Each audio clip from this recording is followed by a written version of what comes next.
Now, the orange, so it appears, is getting bitter. If you ask Mbattle Budalangi, Member of Parliament Ababu Namwamba, ODM has today held its central management meeting in efforts widely seen as an attempt to stem the runaway rebellion. Elsewhere, President Uhuru is sending an assurance message to his deputy that despite the noise from central Kenya, he will fully support him come 2022. Meanwhile, the IEBC was continue with court today recalling all 7 of its nominees. Right, now welcome to your Wednesday offering of news sources, your home of absolute free thought, and comment and opinion. I'm Sharon Momanyi, and let me also introduce our guests tonight. We have to my immediate left, Mildred Agesa, who is a communications expert. We also have Njeri Thorne to my far left, and to Julie's immediate right, who is a political commentator. Right. Let's have the highlights right now.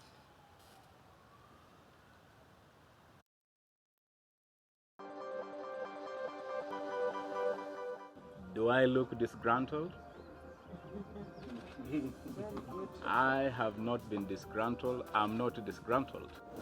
Ilikuwa Uhuru na watu wako wana promise Ruto kiti 2022. Si maadui wa Ruto watakosa kupea Uhuru kura 2017. I am clear, and the Cabinet agreed this morning, that the decision must be accepted and the process of implementing the decision in the best possible way must now begin.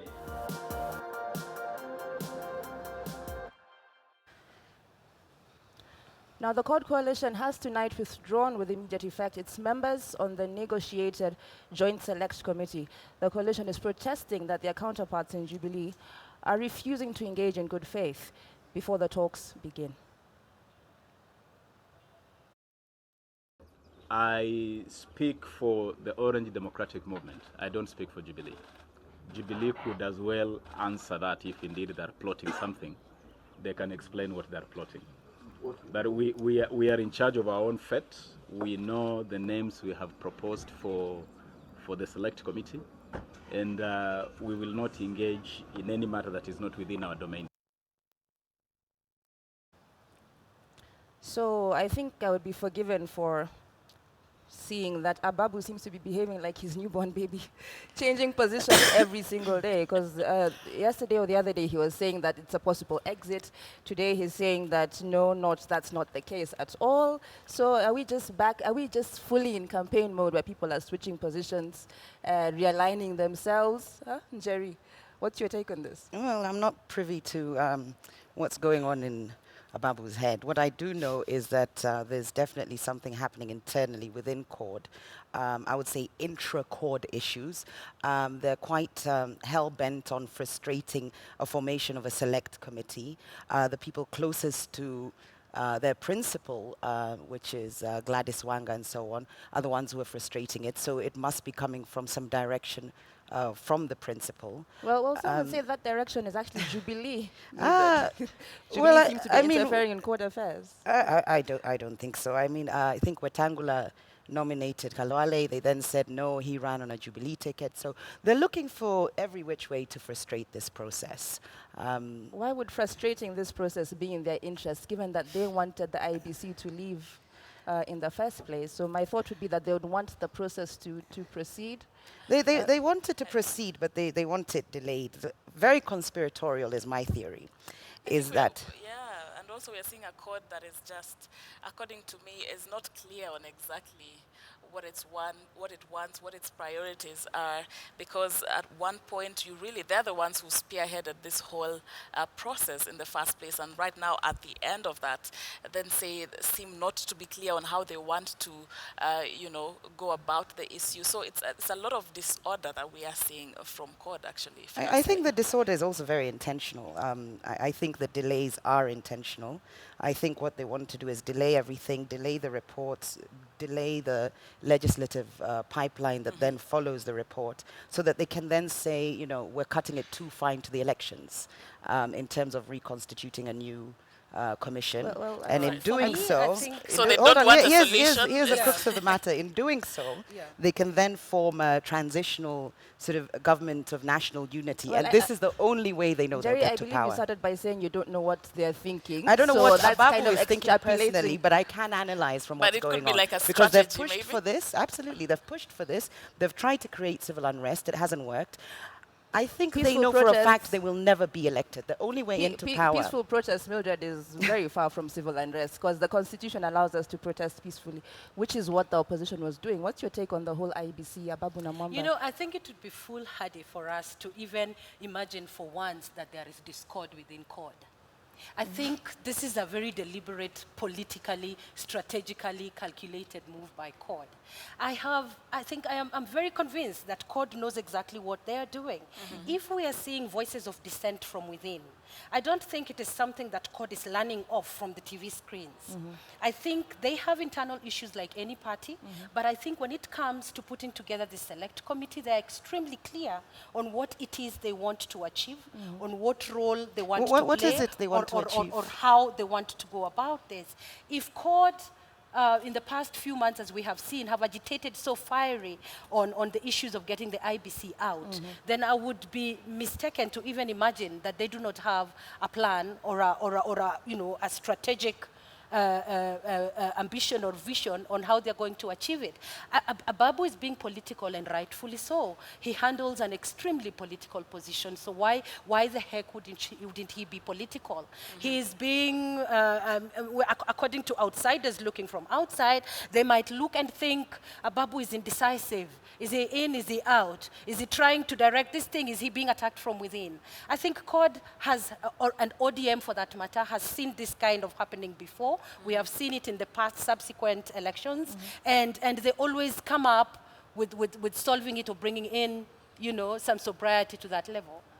I So think the word I sobriety and hesitate- CORD simply don't go along. I mean, there's a lot of discord in CORD. There's no doubt about that. The outsiders think so. Westerners, people So it from could be Western Kenya have come. organized, Chaos. chaos. There's a place they're Organized going to You- do You this, reckon there's a yes. strategy at the end of all of this? There is absolutely to a what strategy. end? What I do think you it would be think is politically there? immature to imagine that CORD does not have a strategy within this. But are they we- know I what is think at their stake. We strategy have a is few to form a months. government of national unity, having frustrated the IEBC and then saying that it's too close to the elections for us to reconstitute a new one. How would that and then even be saying, possible, Njeri? let's, How would they let's frustrate postpone the it. elections to that point? It's very possible. Within They can which then law? say, let's Within which postpone the parameters? elections and prepare to have credible elections. And in the meantime, we can have a government of national unity. Does I CORD think have that the is ability CORD's to postpone their long-term elections? strategy. Sharon, If they can create the I can impression break and the up- perception that there's Like, No, I it- don't Demonstration understand. right Like, here. let me speak as a common Mwananchi who is not interested in whatever political strategies are going on.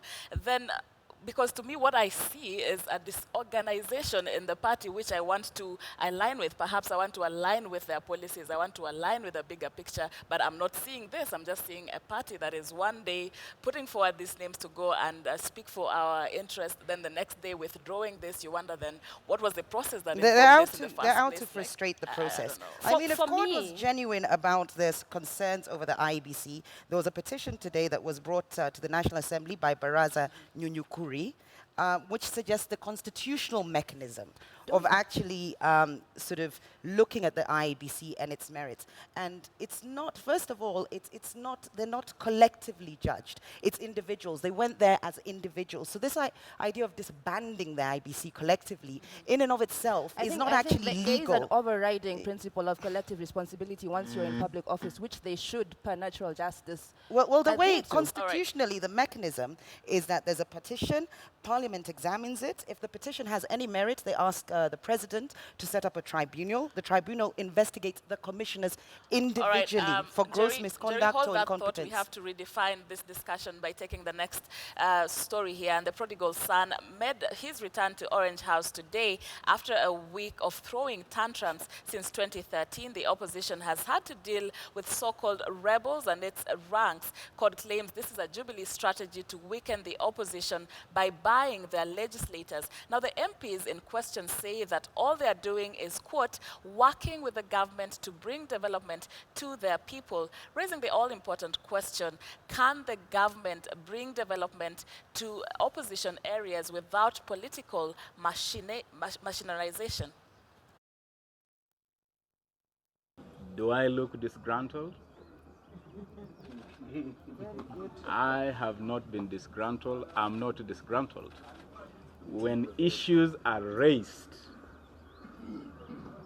with the intention of resolution to strengthen the party and to make the party move forward in a stronger position, it has nothing to do with the disgruntlement. Right. Are we politicizing everything? Can the government, work in these opposition areas to bring development? Is the question we are asking.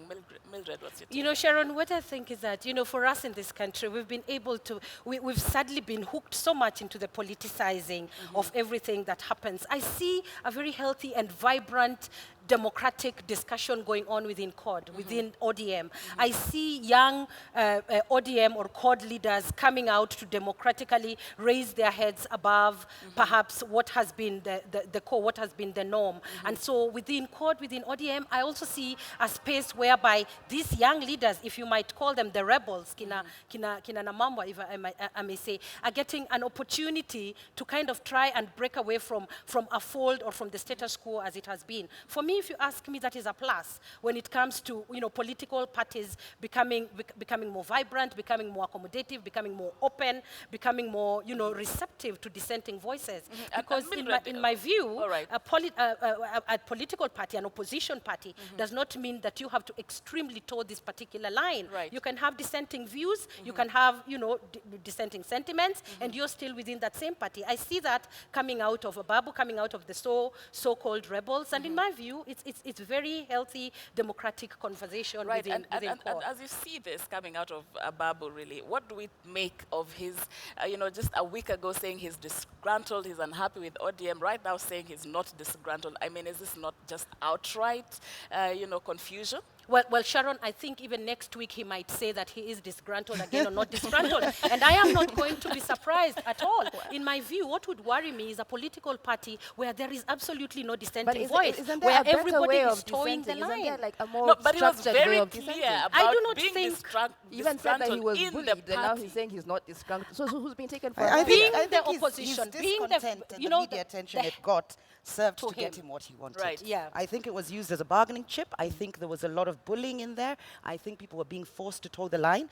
But I think the opposition, ODM, CORD, they've realized that they need him there because he's the voice or he's the connection to the youth, in that ODM is an old party and Yeah. Cannot relate to the youth. ODM is an old party. It's Would you a- like to it's a- qualify it's an that old- statement? Julie, a pensioners' party. where I suspect there might be bullying is a party where there is no dissenting voice. Now that worries me. Which there was In a- initially, in a- and in I a think dem- he's in a managed to change democratic that. society. So where I would suspect there is some boxing or bullying of sorts is where I cannot have an opinion that goes against But where the you have a status young quo. person So- who's making a statement today and making a different statement tomorrow, is he really expressing himself, or is he trying to position himself in the party? Absolutely, carving his niche. Either to you know? leave the party, as he has been accused of wanting to do. Well, I He see was somebody really who's frustrated. negotiating So are and we- affirming his right. presence in the party. And this is he holds a very important position within the party. It is up to him to try and affirm his Yesterday position he in was saying whatever that way. all powers were stripped away from the position of Secretary General. Today Yeah. he's saying that he's not disgruntled. My problem with this is,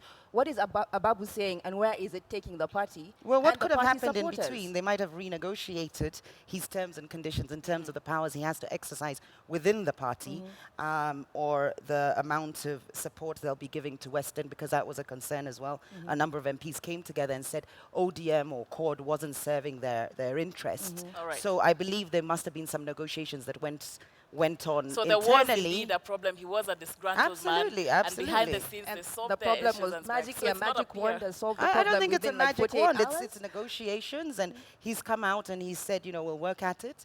And I'm sure he's still willing to work with the government to develop I his think it's a sad constituency. day when politics has to be this down and dirty. Let us not assume that because we are not hearing disgruntled voices or dissenting voices from the other side of the divide, that Yes. everything is calm. It my, is, my, pretty my, my much. view I'm is go- I'm that, gonna have to, is that I'm gonna have Ababu's to move this situation... conversation forward, Mildred. Yes, Sorry. yes, but I can quickly say We'll come Ababu's back to it. situation has been played directly into the public. Let us not assume that it's not the same on the other I think side. he's Okay, gone public okay, with it. All right. Himself. Let's move forward with this conversation. And it's not only CORD that is dealing with moles and rebels, as they are commonly called. Jubilee has its fair share of rogue politicians. But Met Governor Isaac Ruto has spent the last 3 years in a heated political contest with Deputy President William Ruto. So if CORD legislators are leaving the opposition for money, what's the motivation for Jubilee rebels?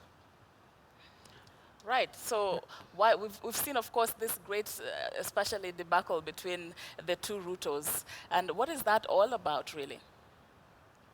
Well, I think Jubilee is undergoing a metamorphosis of sorts, and which, in my view, is as well healthy as compared, just in the same way as Ford is going through this. I, for once, really affirm Isaac Ruto for being vocal, for being visible, for having the other voice. As to how it's being handled within Jubilee, it is debatable. So it brings me back to the question we were asking before we jumped into this one. Why is it such a huge issue within CORD and not such a huge issue I when think it it's a comes to huge issue Jubilee? either way, but it appears in Jubilee that people have some form of principle and not just being bought off, if you can play the devil's advocate.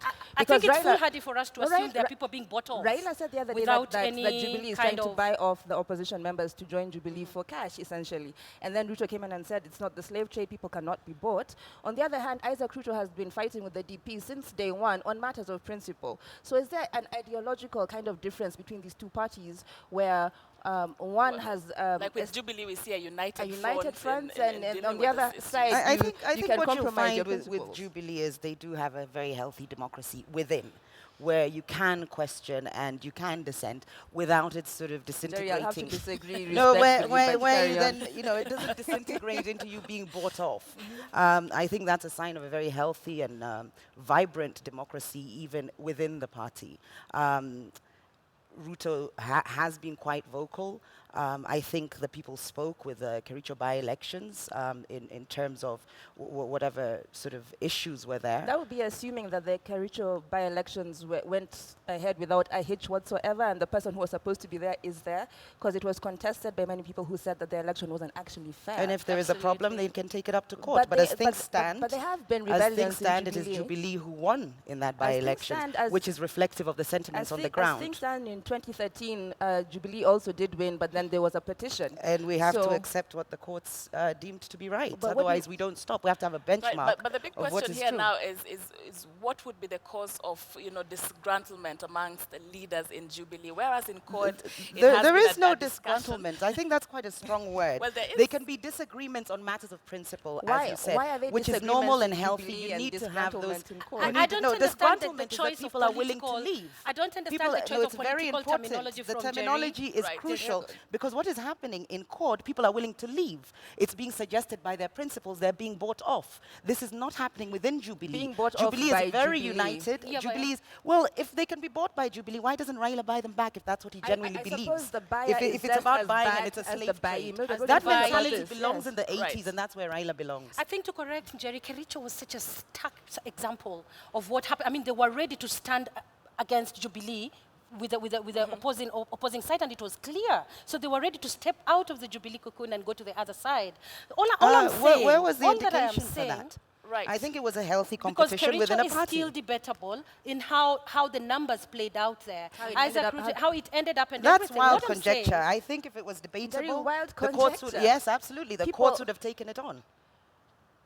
I There's think legal the redress to all choice- of this. If the there choice really of is a problem, they'll selective take it. terminology in this one, disgruntlement and healthy disagreement. I think on one we side have to be we're trying careful to in how we cast look. people in a kind of like an unruly light. Yes. And on the other side, we're trying to give them kind of a sheen Some- of but But justice. you know organized that when it's court just is a- unruly with their men in black. You don't see those This is shenanigans in Jubilee. Jubilee. Perhaps they have better Absolutely ways not. of being unruly. Which makes it Which- sort of but not unruly- unruly and makes it healthy democracy and Unruly- vibrant debate. unruly is Now, when unruly. you step the mark and there's violence, and you step the mark and you start So saying I think people are the- buying off your politicians because So what you we are disagree with them, agreeing to, then you know people are disgruntled. disagreeing It's very here different. is that there is, disagreements within this both coalitions. Both but sides I of think the there's divide. healthy But debate how in do we Jubilee then- and serious disagreement in court. period. I hesitate to actually leave it there. For me, I would say there's actually some serious, healthy debate, healthy discussions, healthy disagreements within both political divides, and that is good for our Up to the democratic point where processes. somebody wants to leave I the would- I would party, just- then I it's would not just- I healthy. would just want to Or ask you, somebody's being Jerry, told to leave the party, why- then it's not Then I healthy. would Jerry, wonder why you're being Mildred. tied not to Well, leave no, if you because feel they you're don't want to leave. disgruntled. There's no alternative. Because They can don't I want view- to can I- leave. can I Nobody's get Questioning disgruntled. it It's while healthy ladies, conversation. Why then is Isaac Ruto at odds with William Ruto? What is the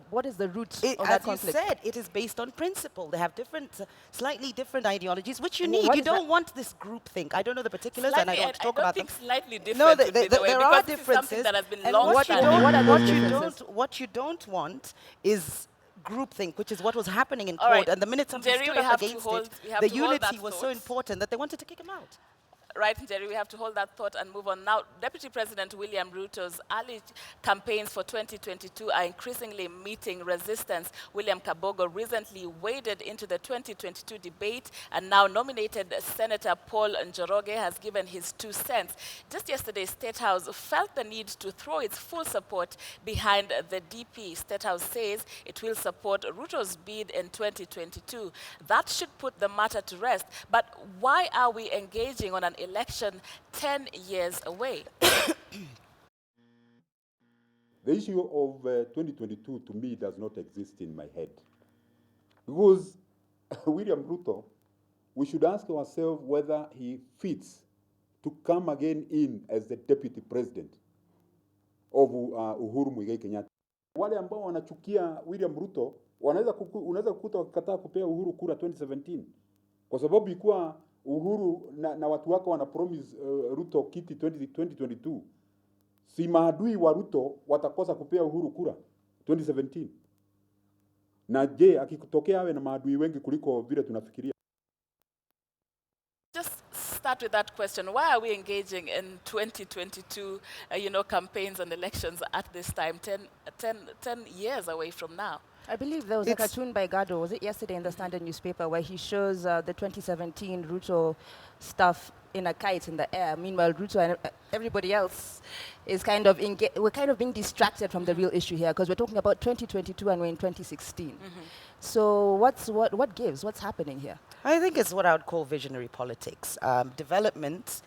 Shouldn't the vision be immediate? Like, let's No, have a it's vision immediate. towards It's short-term, 2017. mid-term, and long-term. What we have to understand with the mega plans that we have for development is they're not going to happen within the next 10 years. So we have to understand how we're going to transition to allow for that development to continue. These are major infrastructure projects. They're not things that can be interfered with the election I think cycle, the key which is what question will happen are we going if to we don't transition consider. with Ruto or without him? Given what well, people in Jubilee are what, saying what about you the whole want, thing. as Blair said, to steer the ship, you've got to be part of the project. This is a major ship, this mega development. It's going to take 20 years plus. Who's going to so be at what the we helm of don't that ship what in we don't want 2022? is this electioneering mode to interfere with that development. So this is for the people. It's for Kenyans. It's not even political. But I don't really think we've seen talk of 2022 being pinned on development projects and stuff like that. It's just Well, all about you're now seeing it. There's personalities that can run those projects because they've been part and parcel of The Julie, question, the what main you don't question, want is Mildred, I think I should ask interference. you is, in 2022, as we steer this development ship, who's going to be at the helm? Is it going to be William Ruto?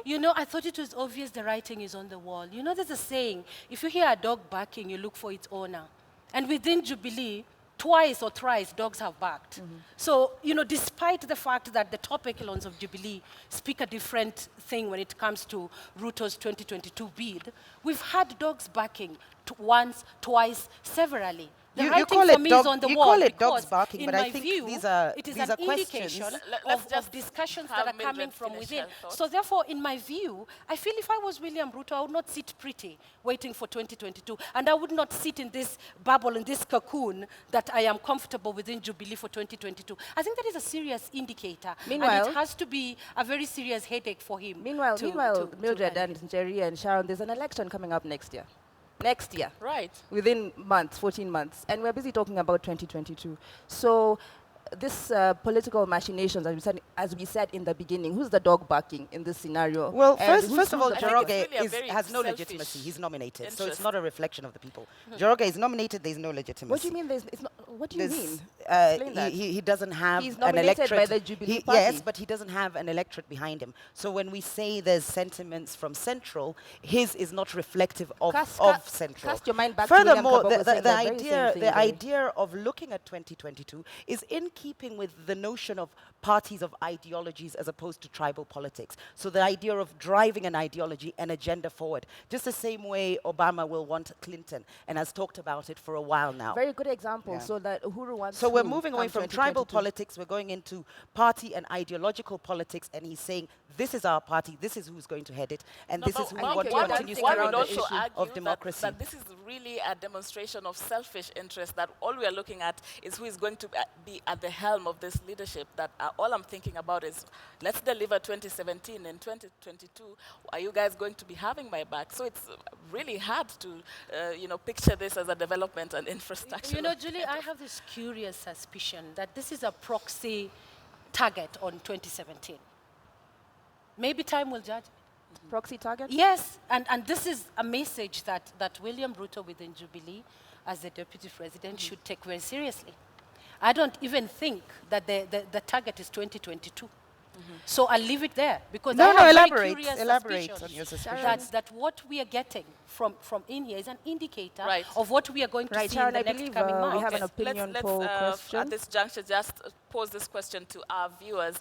And on our Twitter poll tonight, we are asking you, are Jubilee MPs telling Ruto to stop the 2022 campaigns right? That are the Jubilee MPs right in telling Ruto to stop the 2022 campaigns? You can tweet us at KTN News, at Sharon_Momanyi, and at Julie Masiga. Give us your views on the scene.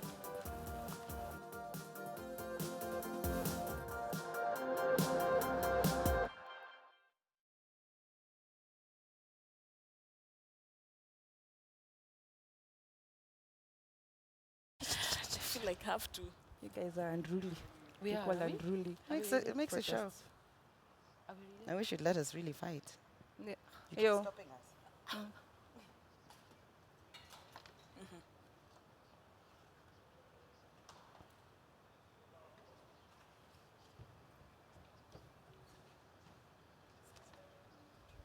To my right? All right. Sawa. And then, I really oh, want to lean here. Okay, thank you. and then this one, Am I because I next? feel like I have to go over their shoulders to be part of the conversation. That's what I'm thinking. And I Yeah. have to look at you. Yeah. Can we not change this seat? I feel like I have to struggle to be part of the conversation. Yeah, and Mildred, you need to maybe To turn her. move back. Yeah. Yeah.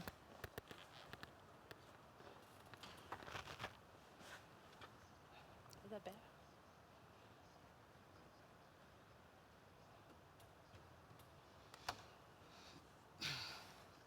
What's next? Am I next?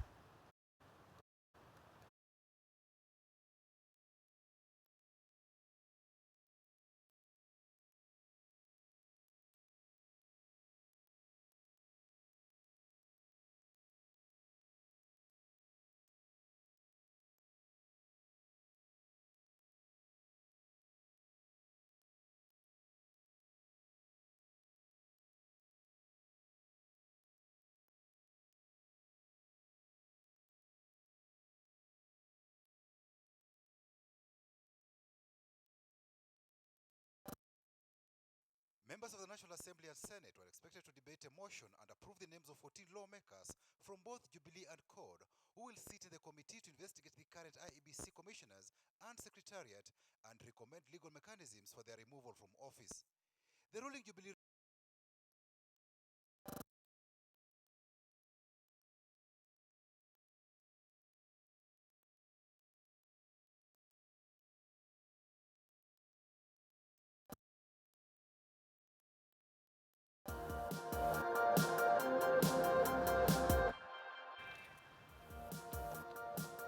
Welcome back and thank you for staying with News Sources. Indeed, very heated discussions we're having today. Let's move it forward. And Jubilee's pet project, the standard gauge railway, is tonight on the ropes, and landowners in Miritini, Mombasa, have moved to court and successfully petitioned to stop construction of the SGR on their 91-hectare parcel of land. The petitioners are accusing the Jubilee government of failing to pay 1.5 billion shillings in compensation, while the SGR contractors have already moved in and started work on the railway line. The court has halted any further development of the land and construction until the issue is resolved. And now, ladies, this is not the first time that we are seeing, residents, just being disgruntled, saying that compensations are not taking place. Are we seeing a project that is bound to be, delayed or halted altogether? Because this has really been going back and forth. I think what we have on our hands is a project of great magnitude, and we have to understand it's complex. There's a number of different stakeholders within the project, whether it's the funders, the contractors. There'll be people that are affected in different ways, from jobs being created to people having to be compensated for their land. Given the magnitude of this project, how mega it is, there will no doubt be some hitches and some delays along the way.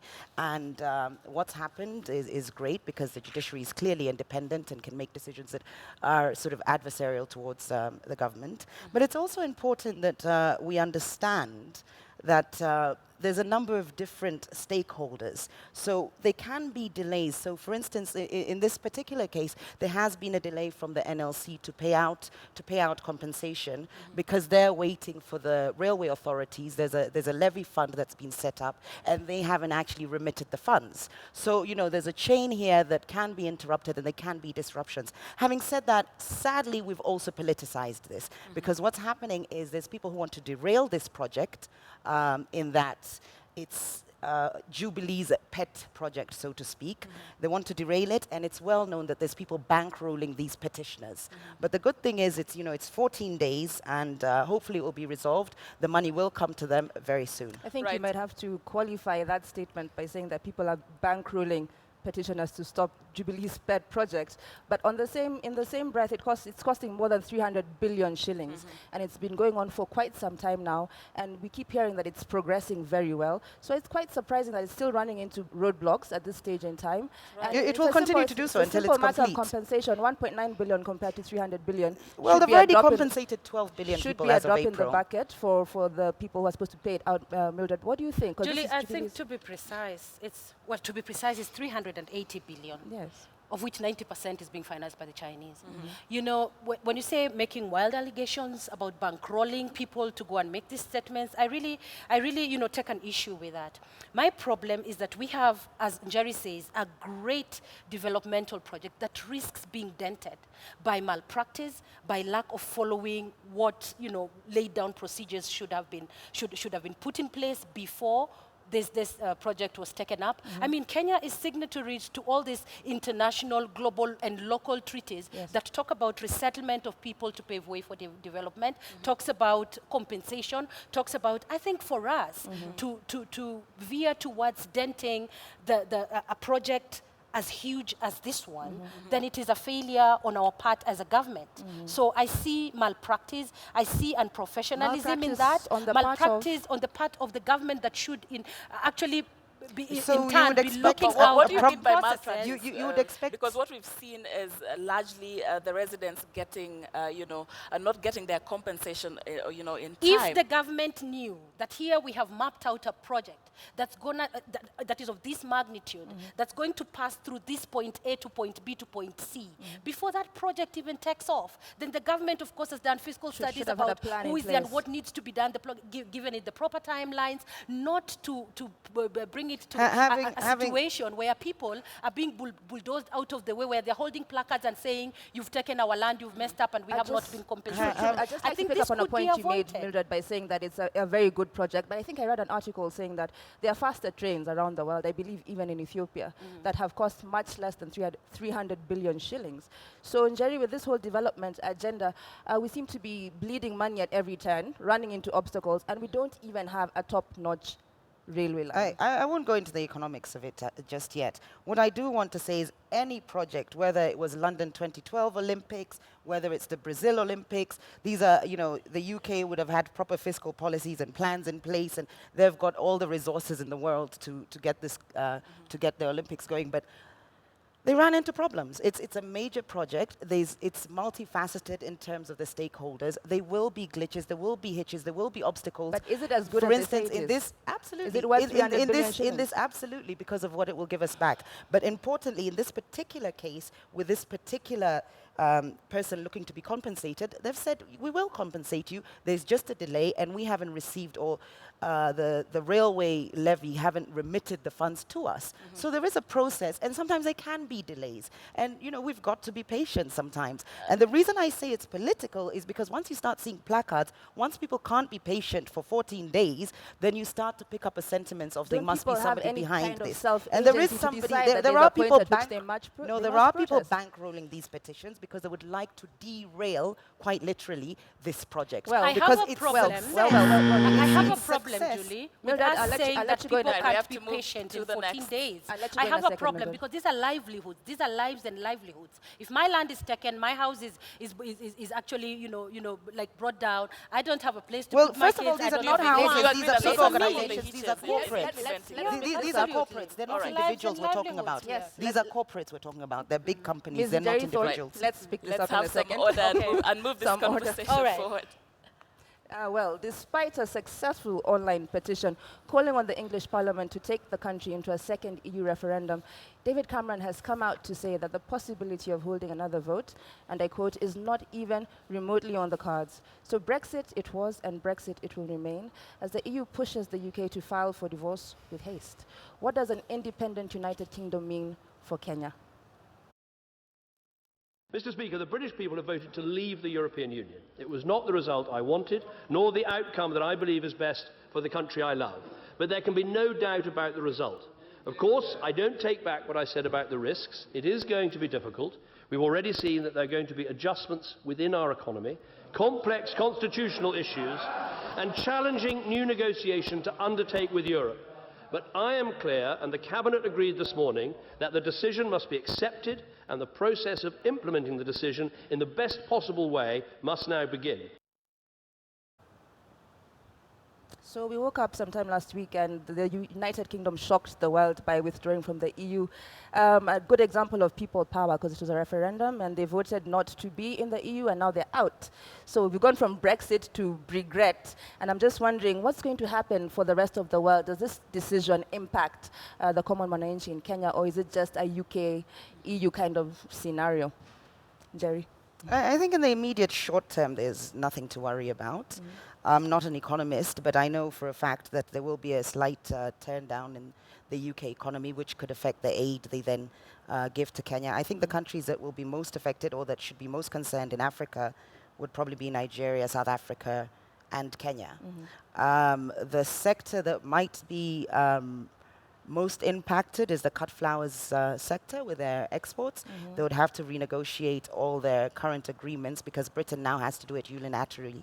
They can't do it along with the EU. Eurozone, yes. So the only thing I see is sort of delays in negotiations. It's going to be a tedious process. But it could also work for Kenya in that Britain or the UK or whoever's in it. Whoever's going to be there at the end of the day. Yeah. I think they would prioritize Kenya as an investment destination given our history and previous bilateral agreements. That's my take on it. True, Sharon, but I mean, think we've been looking at all these possible negative effects that this would have in Kenya, but some people also argue that, Kenya and Britain have had a long-standing and very deep relations. Absolutely. And, Britain could be eager to, just renew its bilateral relations with Kenya, and it could have, very positive impacts on the relations, trade relations, even between the two. So I think not to be quick to look at the negative negatives. implications of this. But yeah, Jerry mentions, Mildred, the cut flower business. So one could argue that cut flowers and the whole flower business is far removed from the common man. So the people who deal in flowers might be affected in terms of trade and profits and all that stuff. But how do you think in any way it would affect the man walking on the street or the woman? Yeah, well, you say far removed from the common man, but not to forget that the flower industry is right at the middle of our economy, exports, of our right, economy. So right. it does trickle down to the common man. You know, when I look at the Bretex situation, if I may, for me, the lessons learned, well, as Njeri says, we're going to see the impact of this on us directly in the days to come. And not to forget that even without going into the economic discussions, even our negotiation to the AU is directly through Britain, because we are a British colony. And so it's former pegged, colony. you know, former colony. Yeah. So it pegged on that. All our negotiations have to be, I think, in my view, they will have to be renegotiated in Right. some way, and they're going to affect us. But what I never want to lose focus of, the lessons learned in this whole Brexit scenario, the whole world is grappling and thinking about it. I mean, Tony Blair is brave as he faces his parliament, but look, the David political Cameron. miscalculation that we saw in that is totally amazing. The detachment of the political class with the general mood on the ground was absolutely out of this world. Totally, and I, for once, didn't even anticipate All right. an exit. All right, So Mildred, we we're almost out of see time, quite so a bit of that, right. and I hope we can learn from that. Right, very good insights, ladies. We have to move this forward. Yeah. And a World Bank survey has shown that 4 in every 10 Kenyan workers are underqualified for their jobs, which points to discrimination and corruption in the job market. The research found that only 30% of workers had skills matching their jobs. The study also found that there were no gender gaps in pay in the formal market, but men earned more than women in the informal wage workers. Is this really the case, ladies? And what do you make of this study by the World Bank? Mildred. I think this is the case, sadly. Latest statistics by UN Women indicate that, you know, at the job market, when you look at men and women, those in employment positions versus those who are not, then men are up at about 71%, women are down there at about 41%. In terms of the remuneration, the gap is Informal or informal even sector? informal sectors. So the gap is even wider. But, you know, curiously, what is disappointing is that we, as a country, are signatories to all these treaties that call for equal, you know, equalization of women in the workplaces, in the resources, and where we are signatories to CEDAW, we are signatories to the Maputo Protocol, we are signatories to all these treaties that actually push for the equal remuneration of women in the workplaces. So it is sad that we still have such glaring gaps. And I think what would be even more sad is that 4 out of 10 Kenyans not being qualified for their jobs. What are we looking at then with this kind of statistics, Njeri? I don't know. I haven't looked at the reports, Right. to be honest. Probably why I was a bit quiet. Okay. But I'd be interested to look at sort of the finer details of that. What sort of demographic are they talking about? Is this senior management? Is this directorship? Or is it middle management? Or are we talking about sort of just white-collar jobs in terms of clerks and so on? I think more importantly, we should look at the reasons of why they're not qualified.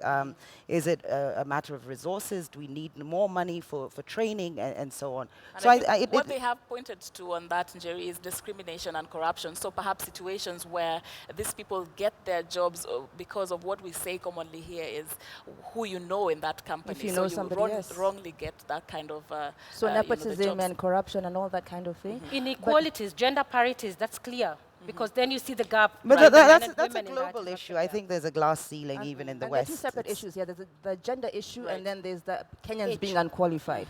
And it just takes my mind back to the burning of schools and all these things that happen at the school level, even before you get to the tertiary level, and all the graduates that we're churning out who don't really have qualifications, they just have papers. So perhaps this is where it all comes back to, and then slowly by slowly it comes back to politics, because our politicians are not giving us the best example of how to be as people. Isn't that the truth? You're all looking at me like, Like you isn't have that all the the truth? I mean, this is a developmental issue. It will take time to make sure that everybody is qualified to a certain extent. It We've had takes time and 50 years to resources. educate our populace. Well, the countries that we're being compared to have had hundreds of years to build their institutions. Okay, hold so on. we're very young in terms of a nation and a country and a Good point. democracy. Good point. Yeah. Hold that thought, though. And finally, some lessons from Nigeria. Since President Muhammad Buhari got into office, his government has recovered $10.3 billion siphoned by Goodluck Jonathan's administration. Former powerful oil minister Dizani Alison Madueke has been arrested and her properties confiscated. One of her properties is an 18 million shilling flat in an affluent area in Abuja, with furnishings costing 2 million shillings, plus a bulletproof gym inside the house. That's how you fight corruption. Indeed, that is how you fight corruption. In Asokoro, an affluent suburb in the Nigerian capital, Abuja. The furnishings inside are worth over $2 million, and it has a bulletproof gym. The government says it was bought with public money allegedly stolen by the former petroleum minister. It's part of the $10.3 billion worth of assets and cash recovered that had been stolen during the last government. We were shown some of the recovered jewellery and wristwatches. Anti-corruption agency workers seen here count public money found at the home of a former military chief. Dozens of residential and commercial properties suspected to have been bought with corrupt funds have also been sealed off. President Muhammadu Buhari was elected last year on the promise of making the fight against corruption his top priority. He blames the previous administration of former President Goodluck Jonathan for most of the looting. But the former National Security Advisor Sambo Dasuki has been charged, and the former petroleum minister questioned for corruption. Many Nigerians hope so. The scale of corruption has deprived millions of people of security, adequate healthcare, education and other public services. The government says it will put all the money recovered back into the treasury for public use.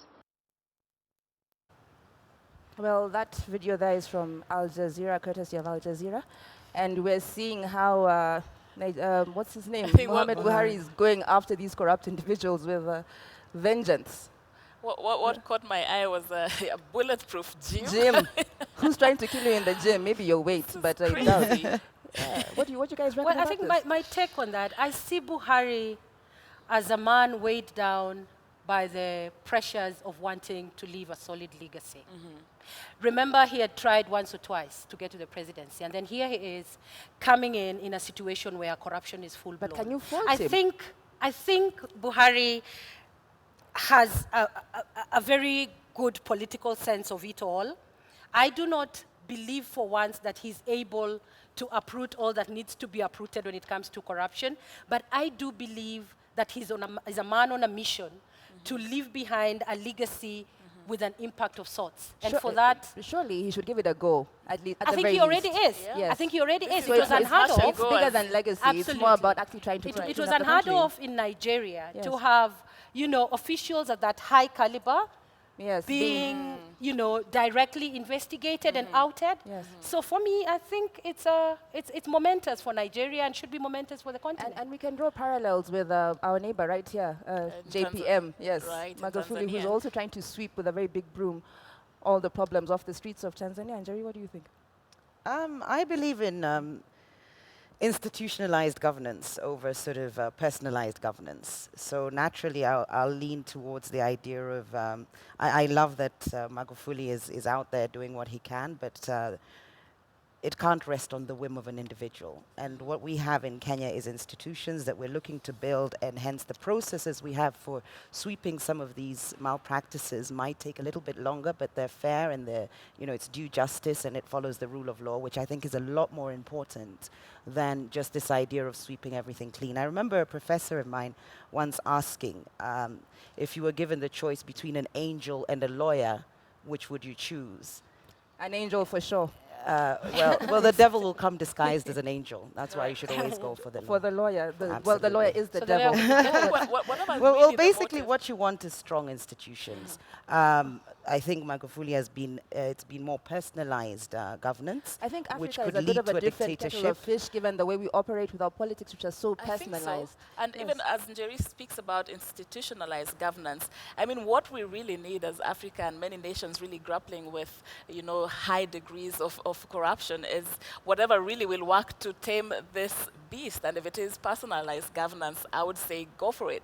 Because what we see is we have these institutions that are meant to be watchdogs. We have in Kenya, we have the EACC, just tending to be toothless watchdogs. Then at the end of the day, don't you think you need some sort of benevolent leader who would be out to sweep clean? Well, there's this been corruption? great strides that have been made in terms of fighting corruption in Kenya. 4 cabinet secretaries have had to step aside. That has never happened Have before. they been charged in court? There's a number of cases that have been charged, I think over 360. But of course, it's a process, and we've got to follow due process. There's the judiciary, which seems to be the bottleneck in all of this, because the EACC have put the names forward. the DPP has, seen that there's merit for charges, and it sort of gets halted at I the think judiciary. finally everything cannot take forever to happen, Jerry. There are some things which can be sorted in a very short span of time if there was political goodwill to change this country, and I think that would be our final thought. Shine, I believe you have the There's an opinion poll. update just reaching our news desk right now that the State House has disbanded the Presidential Strategic and Communications Unit, PSCU, over concerns of unstructured communications, but has retained Manoa Esipisu as the State House spokesperson. That State House has disbanded PSU over concerns of unstructured communications, but retains Manoa Esipisu as the spokesman. Just news reaching our news desk at the moment. And thank you, ladies, for joining us. That is where we're going to wind up our discussion tonight. We had asked you on our opinion poll tonight that are Jubilee MPs telling Ruto to stop the 2022 campaigns right? Are they right in doing that? And 61% of you have said yes, they are right to do that. 29% of you have said no, they're not right in doing that. And 11% of you are not sure. Thank you so much for sending in your views on the same. And that's where we wind up today's edition of News Sources. Thank you so much for watching and have a pleasant night. Thank you.